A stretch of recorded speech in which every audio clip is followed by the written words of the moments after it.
نبی کریم صلی اللہ علیہ وآلہ وسلم کا فرمان عالی شان ہے، من صام رمضان ایمانا و احتسابا قد غفر له ما تقدم من ذنبہ۔ جس شخص نے ایمان اور خود احتسابی کی کیفیت میں روزہ رکھا، اس کے گزشتہ سارے کے سارے گناہ معاف ہو جائیں گے۔ دیکھیے، خود احتسابی ایک عمل کا نام ہے جس میں ایک مسلمان خاص طور پہ سیلف ڈٹرمنیشن کرتا ہے کہ اس کے وجود میں کون کون سی اخلاقی برائیاں موجود ہیں، وہ کن معاشرتی برائیوں کا شکار ہے اور کس طریقے سے وہ اپنے آپ کو ان سے بچا کے لوگوں کے لیے فائدے کا باعث بن سکتا ہے۔ نبی کریم صلی اللہ علیہ وآلہ وسلم کا ارشاد ہے، من لم یدع قول الزور فلیس للہ حاجۃ ان یدع طعامہ او شرابہ۔ نبی کریم صلی اللہ علیہ وآلہ وسلم نے فرمایا کہ جو آدمی جھوٹی بات کہنا نہیں چھوڑتا، اس پہ عمل کرنا نہیں چھوڑتا اور جہالت والی بات کرنا نہیں چھوڑتا، تو اللہ تعالیٰ کے لیے اس کے روزے کی کوئی حاجت نہیں ہے کہ وہ اللہ کے لیے کھانا اور پینا چھوڑے۔ اس حدیث مبارکہ میں اس بات کو بیان کر دیا گیا کہ جب روزہ رکھا جاتا ہے تو خود احتسابی کی کیفیت بھی ہونی چاہیے۔ انسان تمام اخلاقی رذائل سے اپنے آپ کو بچا کے رکھے، اور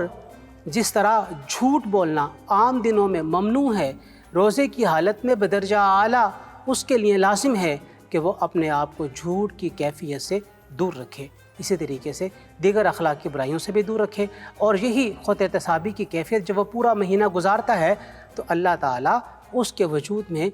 اسی طرح باقی ایام بھی گزارنے کا اندیہ پیدا فرما دیتا ہے، جس کی وجہ سے وہ آئندہ آنے والے ایام اور مہینوں میں اپنے آپ کو ان اخلاقی برائیوں سے بچا کے رکھتا ہے۔ بلا شبہ ماہ رمضان کی مناسبت سے اس سوال کی بڑی اہمیت ہے، اور یہ جو ماہ رمضان کے بنیادی مقاصد ہیں ان میں سے ایک بہت ہی اہم مقصد کی طرف آپ نے متوجہ کیا اپنے سوال میں۔ بلا شبہ ماہ رمضان ہمیں بحیثیت ایک مسلمان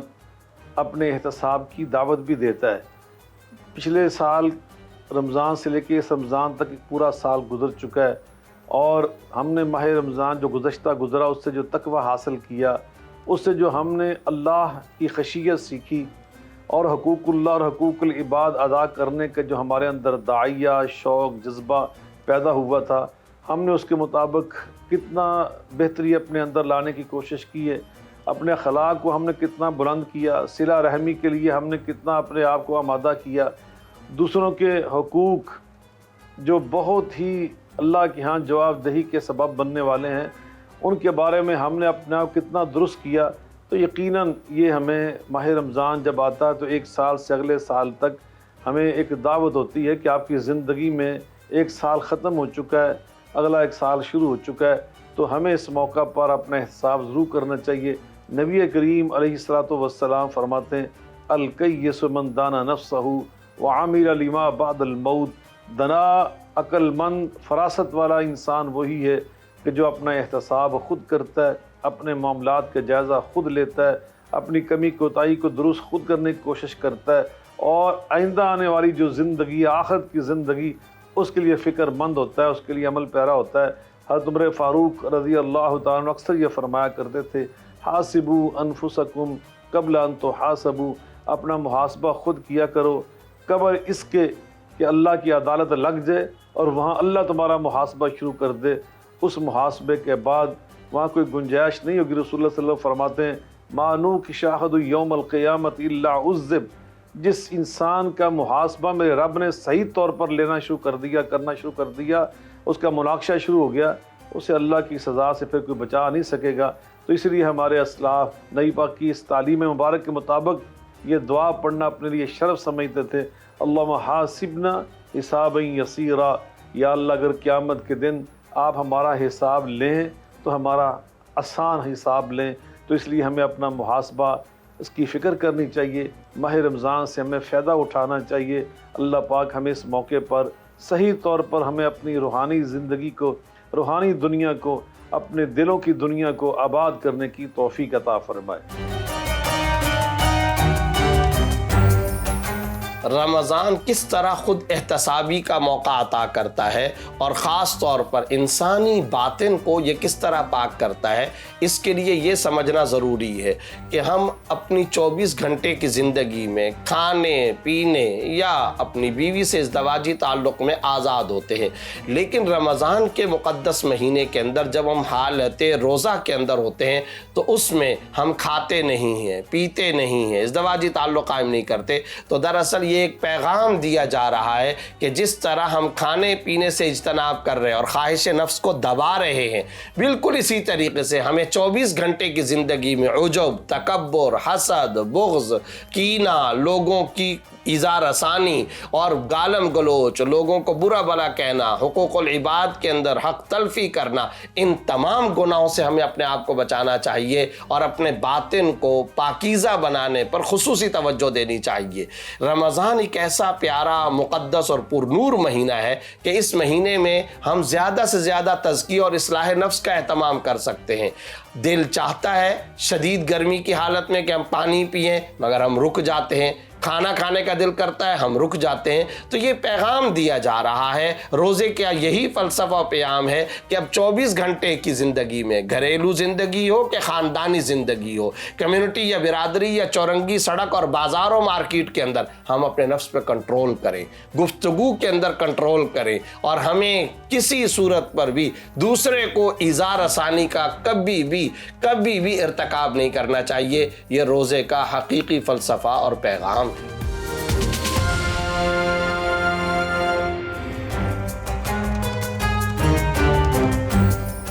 کہ روزہ ماہ رمضان میں انسان کے ایک تو بدن کو صاف کرتا ہے، اور سائنس اور میڈیکل نے ثابت کر دیا، اب تو لوگ انٹرمیٹنٹ فاسٹنگ کی طرف بھی آ گئے ہیں۔ تو اللہ سبحانہ وتعالیٰ نے انسان کے لیے بھوک و پیاس رکھا ہے، لیکن جو میں نے بات عرض کی نا کہ روزہ صرف کھانے اور پینے سے اجتناب کا نام نہیں ہے، روزہ سوچ کو مثبت بنانے کا نام ہے، روزہ دل کو صاف کرنے کا نام ہے۔ آپ کی سوچ منفی ہو، آپ نے روزہ رکھا ہوا، روزے کا فائدہ نہیں ہے، آپ کا فرض ادا ہو جائے گا، اس پہ کوئی شک نہیں، لیکن انسان جب اتنی بھوک اور اتنی پیاس کو برداشت کر رہا ہے تو کیوں نہ اپنی سوچ کو بھی وہ صاف کرے، لوگوں کے بارے میں منفی سوچ کو ختم کرے، کیوں نہ اپنے دل کو صاف کرے، اپنے مسلمان بھائیوں بہنوں کے لیے، رشتہ داروں کے لیے اچھے احساسات رکھے، اپنے اخلاق اور کردار کو بہتر بنائے۔ اب دیکھیے گا مہینہ ختم ہوگا تو انسان محسوس کرے گا، اگر یہ سب کر کے کیا تو انسان محسوس کرے گا کہ اللہ تعالیٰ نے اسے بہت زیادہ روحانیت عطا کی ہے، گناہوں کی معافی مانگے گا، عملاً گناہ سے بچا رہے گا۔ لیکن اگر یہ سب کرتا رہے گا تو میرے مولا فرماتے ہیں کہ کتنے لوگ ایسے ہیں جن کو روزے سے بھوک اور پیاس کے علاوہ کچھ بھی نہیں ملتا۔ نقصان ہے نا، اگر آپ ایک بزنس سے 10 کروڑ کا فائدہ کر سکتے ہیں اور آپ صرف 10 لاکھ کا فائدہ کریں تو دنیا بیوقوف کہے گی۔ تو ایک روزے سے اگر آپ اپنے اخلاق، کردار، رفتار، گفتار، سوچ، احساسات کو مثبت، صاف اور پاکیزہ کر لیں گے تو آپ نے ایک ہی روزے سے یا ایک مہینے کے روزے سے کتنا زیادہ فائدہ اٹھا لیا، آپ کو خود محسوس ہوگا انشاءاللہ۔ ماہ رمضان معاشرے کی اصلاح کار کا بہترین طریقے سے فریضہ سر انجام دیتا ہے۔ ہر آدمی جب روزے کی کیفیت میں ہوتا ہے تو اسے یہ پتہ ہے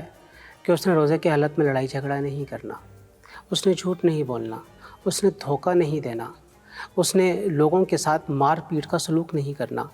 تکبر کا اظہار اس نے نہیں کرنا۔ یہ ساری وہ اخلاقی برائیاں ہیں جن سے معاشرہ اگر پاک ہو جائے تو معاشرہ بہترین نمونہ پیش کرتا ہے انسانیت کا، اور روزہ اسی انسانیت کے بہترین نمونے کو سکھانے کے لیے اللہ تعالیٰ نے بھیجا ہے۔ ہم یہ سمجھتے ہیں کہ روزے کی حالت میں جب ہر مسلمان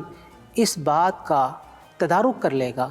کہ اس نے کسی بھی قسم کی اخلاقی برائیوں کو سر انجام نہیں دینا، تو پھر یقینی طور پہ وہ معاشرے کو بہت اچھے انداز میں لے کے چلنے کے قابل ہو جاتا ہے۔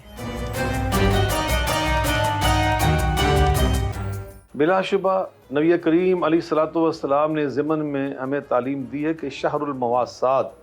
آپ نے فرمایا نا قد ظلکم شہر عظیم شہر مبارک شہر یزاد فی رزق المؤمن، اس حدیث پاک میں آپ فرماتے ہیں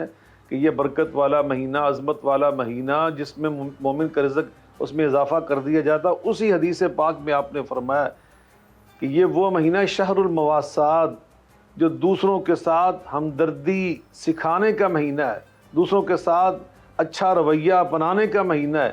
آپ نے دوسروں کے ساتھ اچھا رویہ اپنانا رمضان سے سیکھنا ہے۔ ماہ رمضان کی برکت سے اپنے رویوں کو درست کریں، جب بھی کسی سے بات کریں قولوا للناس حسنا، اللہ تعالیٰ خود فرماتے ہیں کہ جب بھی کسی سے گفتگو کرو، کلام کرو تو حسن والی خوبصورت کلام کرو۔ اور خوبصورت کلام کون سی ہوتی ہے؟ نبی کریم علیہ الصلوۃ والسلام نے فرمایا الرفق لا یکون فی شیء الا زانہ ولا ینزع من شیء الا شانہ، جس گفتگو کے اندر، جس بات کے اندر نرمی ہوتی ہے، مٹھاس ہوتی ہے، حلاوت ہوتی ہے، شیریں زباں ہوتی ہے، وہ خوبصورت اور حسن والی ہوتی ہے۔ اور جس سے یہ نکل جائے وہاں ترشی آ جائے، تلخی آ جائے، بد تہذیبی آ جائے، بد زبانی، بد کلامی آ جائے، تو آپ فرماتے ہیں صلی اللہ علیہ وسلم وہ گفتگو بدصورت ہوتی ہے۔ تو اسی نبی پاک صلی اللہ علیہ وسلم نے فرمایا جب تمہارا کسی کا روزہ ہو اور کوئی بندہ اس کے ساتھ بدتمیزی کرے، بد تہذیبی کرے، تو وہ جواب میں بد زبانی نہ کرے، بلکہ روزے دار کا یہ فرض ہوتا ہے وہ یہ کہے فَلْيَقُلْ إِنِّي صَائِمٌ، کہ بھائی میں تو روزے کی حالت میں ہوں، میں تو اس طرح بد زبانی نہیں کر سکتا۔ تو گویا ہمیں یہ سماجی رویے جو ہیں اور اخلاقی جو بڑائی ہے اور اخلاقی برتری ہے وہ ماہ رمضان میں سکھائی گئی ہے، تاکہ ہم اپنے رویوں کو بہتر کر سکیں اور سماج کے اندر اعتدال، استقامت، برداشت، تحمل اور دوسروں کو عزت دینا، دوسروں کے لیے احسار کرنا، یہ اپنے اندر پیدا کر سکیں۔ تو ماہ رمضان یقیناً اپنے جملہ عبادات کے ذریعے، اپنی جملہ جو تربیت کے مراحل ہیں ان کے ذریعے ہم مسلمانوں کو ایک متحمل مزاج اور طبیعت اور مزاج میں انکساری والا اور دوسروں کا احترام کرنے والا مسلمان دیکھنا چاہتا ہے۔ اور یہ ماہ رمضان سے میں فائدہ اٹھاتے ہوئے اپنی عادات کے اندر، اپنے رویوں کے اندر یہ انقلاب اور یہ تبدیلی ضرور پیدا کرنی چاہیے۔ رمضان المبارک عبادات کے ساتھ ساتھ خاص طور پر اخلاقی رویوں اور سماجی ذمہ داریوں کو ادا کرنے کا خصوصی مہینہ ہے، اور وہ اس طرح کہ خود احادیث کے اندر آتا ہے سرکار دو عالم صلی اللہ علیہ وسلم رمضان کے اندر غیر معمولی سخاوت کا اہتمام فرماتے تھے، مال اللہ کے راستے میں خرچ کیا کرتے تھے اور اس کا بہت زیادہ اہتمام فرمایا کرتے تھے۔ تو ایک طرف تو انفرادی اصلاح، پاکیزگی، تزکیہ نفس، اور دوسری طرف دکھی انسانیت کی خدمت کرنا اور سماجی قدروں کو فروغ دینا اور معاشرے کے اندر بھلائی کو فروغ دینا اور اخلاقی ذمہ داریوں کو ادا کرنا۔ ہمیں اپنے نفس کو کنٹرول کرنے کی مشق کا یہ بطور خاص مہینہ ہے۔ ہم ٹریننگ کریں ان تمام اخلاقی قدروں کی، اور وہ ٹریننگ ہمیں بطور خاص بازار میں بھی نظر آنی چاہیے، ٹھیلے اور دکان پر بھی نظر آنا چاہیے، شاپنگ سینٹر، چورنگی اور سڑک پر بھی نظر آنا چاہیے، اور ہمیں وہاں پر اپنے نفس کو کنٹرول کرنے کا خصوصی اہتمام کرنا چاہیے۔ ہمارے ہاتھ، ہماری آنکھیں، ہماری زبان یہ قدم قدم پر پکار کر کے بتا رہے ہوں کہ یہ ایک مومن شخص ہے، مسلمان ہے، اور یہ اپنے روزے کی حالت میں اپنی طبیعت اور نفس پر کنٹرول کرتا ہے۔ اس طرح اخلاقی ذمہ داریوں کو اور سماجی قدروں کو فروغ دینا چاہیے۔ دیکھیے، اسلام کی بہت سی خوبیاں ہیں، ان میں سے ایک خوبی یہ ہے کہ تمام فرائض جو ہیں وہ با جماعت ہیں۔ آپ کہیں گے کیسے با جماعت ہے؟ نماز میری اپنی فرادہ ہے، روزہ میں اپنا رکھ رہا ہوں، حج میں اپنا کر رہا ہوں، زکوٰۃ میں اپنی دے رہا ہوں۔ یہ ہماری سوچ میں تھوڑی سی کمی ہے۔ دیکھیں، نماز اذان ہوتے ہی سارے مسلمان پڑھنا شروع کر دیتے ہیں، اور اکثر جن کو موقع ملتا ہے وہ جماعت سے پڑھتے ہیں۔ تو نماز کا وقت ہے کہ اللہ نے نہیں کہا دن میں 5 دفعہ جب بھی تمہارا دل چاہے روزہ رکھ لو۔ جماعت میں گئے، ایک دوسرے سے ملے، وہ کیوں نہیں آیا ہے، اس کا کیا ہوا ہے؟ سماجی رابطے مضبوط ہوتے ہیں،